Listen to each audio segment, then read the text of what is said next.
Everyone, I am Niharika John Mehra, your trainer for the series Learning English Grammar by Renan Martin through Hindi.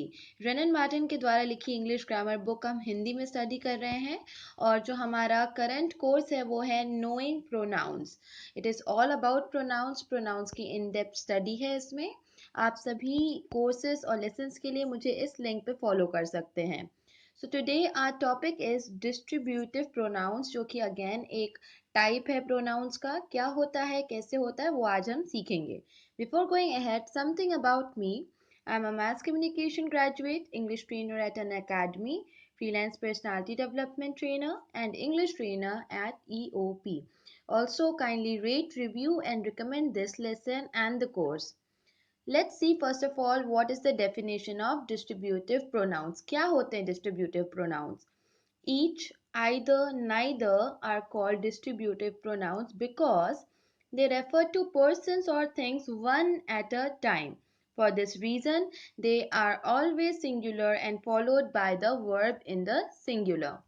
जो हमारे इस प्रकार से pronoun होते हैं जैसे ईच, आइदर, नाइदर, ये डिस्ट्रीब्यूटिव प्रोनाउंस में आते हैं और ये इस बात को बताते हैं कि हमारे सेंटेंस में जो भी व्यक्ति हैं या जो भी वस्तुएं हैं उनमें से हर एक को एक बार में एक एक को पॉइंट आउट करते हुए कुछ कहा जा रहा है. एंड यही रीज़न है कि वो हमेशा सिंगुलर फॉर्म में हमको मिलते हैं, हमेशा एक वचन में मिलते हैं. और इसके बाद जो वर्ब लगता है वो भी ऐसा वर्ब लगता है जो कि सिंगुलर्स के लिए यूज होता है. हम इसे एग्जाम्पल से समझेंगे. Each of the boys gets a prize. यहाँ पे ईच ऑफ द बॉयज हम बोल रहे हैं कि हर एक लड़के को प्राइज मिला.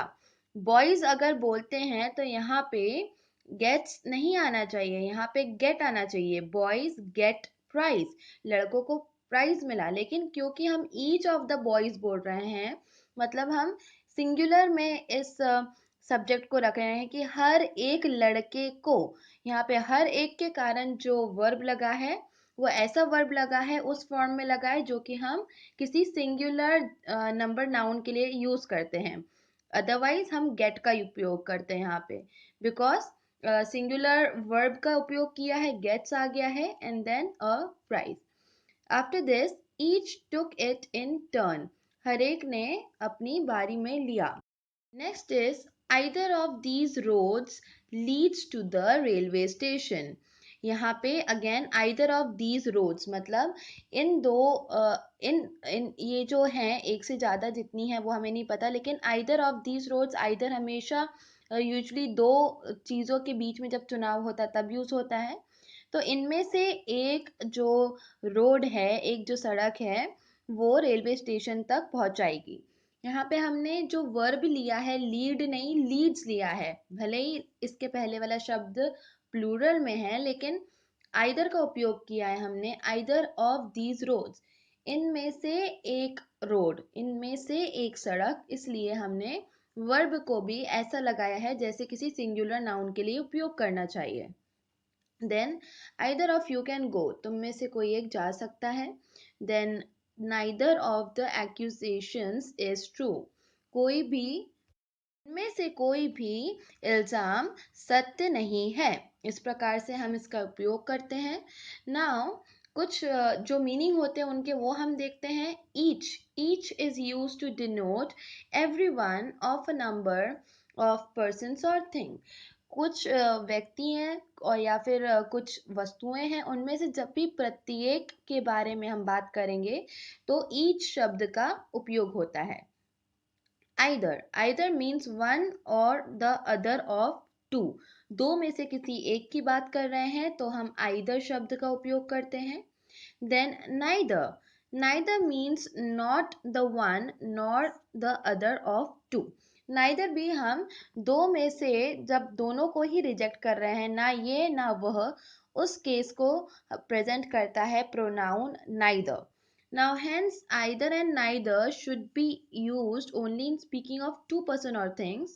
When more than two are spoken of, any, no one, none should be used. जब भी either और neither है हमारे, ये हम उसी केस में यूज कर रहे हैं जब किसी दो चीज़ों में से दो वस्तुएं हैं या फिर दो व्यक्ति हैं, उनमें से चुनाव किया जा रहा है।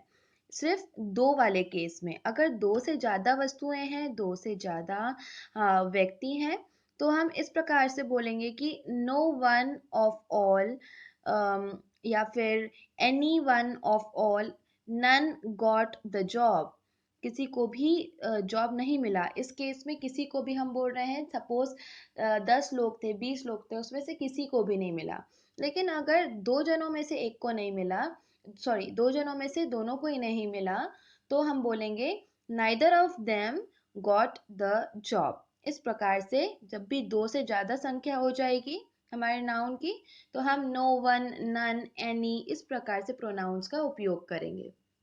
Next we have note number 1, the pronoun each have 3 position। यहाँ पे 3 पोजिशंस होती हैं प्रोनाउन की। कौन से प्रोनाउन की? ईच प्रोनाउन की। आप हम यहाँ पे देख सकते हैं ईच ऑफ है फर्स्ट वाले में, देन नेक्स्ट में अगेन ईच शब्द है, and then again we have third में ईच इन द लास्ट। कैसे होते हैं, let's understand. Each of the men received a award। I bought each of these mangoes for 3 rupees। हर एक व्यक्ति को रिवॉर्ड मिला। ईच को हम ऑफ उसके पीछे लगाते हुए भी उपयोग में कर सकते हैं, हर एक के लिए, हर एक के सेंस में। I bought each of these mangoes। यहाँ पे ईच ऑफ के बाद में किन चीजों के लिए हम वो ईच का उपयोग कर रहे हैं उसे हम लिखते हैं। जैसे कि ईच ऑफ द मैन, मतलब इन सभी पुरुषों में से हर एक। तो पुरुषों में से के लिए वो वाला पार्ट जो है वो ईच ऑफ के बाद में आएगा। एक प्रकार ये है, एक पोजीशन ये है ईच की। Then I bought each of these mangoes. Each के बाद अगर ऑफ लगा है तो उसके बाद किन चीजों में से हर एक चीज हम बता रहे उसको हम ईच ऑफ के बाद में लिखेंगे। यहाँ पे जैसे मैंगोज में से हर एक आम के बारे में बात हो रही है, तो उन्हें हमने ईच ऑफ लिखने के बाद में दीज मैंगोज करके लिखा है। And then next we have she welcomed each trip। यहाँ पे नाउन लगेगा ईच के बाद में, जिस भी नाउन के बारे में बात की जा रही है। she welcomed each trip मतलब उसने हर एक यात्रा को स्वागत किया। हर एक यात्रा, तो each trip यात्रा के लिए ट्रिप शब्द का उपयोग हुआ है। then everything has a name and each name has a meaning। हर एक चीज का नाम है और हर नाम का एक अर्थ है। हर नाम का, तो यहाँ पे हर एक नाम जो हम बता रहे हैं, सिंपली हम ईच शब्द के बाद में वो वाला नाउन जो कि हर एक नाउन के बारे में हम बता रहे हैं वो नाउन को यहाँ पे लिख देंगे। Name is abstract noun over here. Then another placement, another position is These horses cost 5,000 rupees each। यहाँ पे एक नंबर है 5,000, उसके बाद में उस नंबर का यूनिट है रुपीस में है, और उसके बाद में ईच लिखा है। इसका मतलब ये जो घोड़े हैं इनकी कॉस्ट है जो वो है 5,000 रुपए हर एक की। तो जब भी इस प्रकार से नंबर्स आते हैं या किसी की वैल्यू बताई जाती है, तो ईच जो है वो बाद में लगता है उस नंबर के। Like I bought these mangoes for 3 rupees each. मैंने ये आम हर एक आम 3 रुपए के दाम से खरीदे। तो यहाँ पे जो दाम, ईच जो शब्द है वो ये बता रहा है कि कलेक्टिवली पूरे आमों का दाम 3 रुपए नहीं था, लेकिन जो दाम लगाया गया हर एक आम का 3 रुपए लगाया गया है। ये ईच शब्द जब आखिरी में लगता है तो वो इस चीज को दर्शाता है। The third order is usually after a numeral. कोई भी न्यूमरल होता है। For example, I bought these saris for 1,000 rupees each. For 1,000 rupees each मतलब हर एक साड़ी की कॉस्ट एक एक हजार है। इस प्रकार से बताने के लिए ईच का उपयोग हम उस नंबर के बाद में करते हैं। Note number 2, each, either, neither may also be used as adjectives, but they are followed by nouns of the singular number।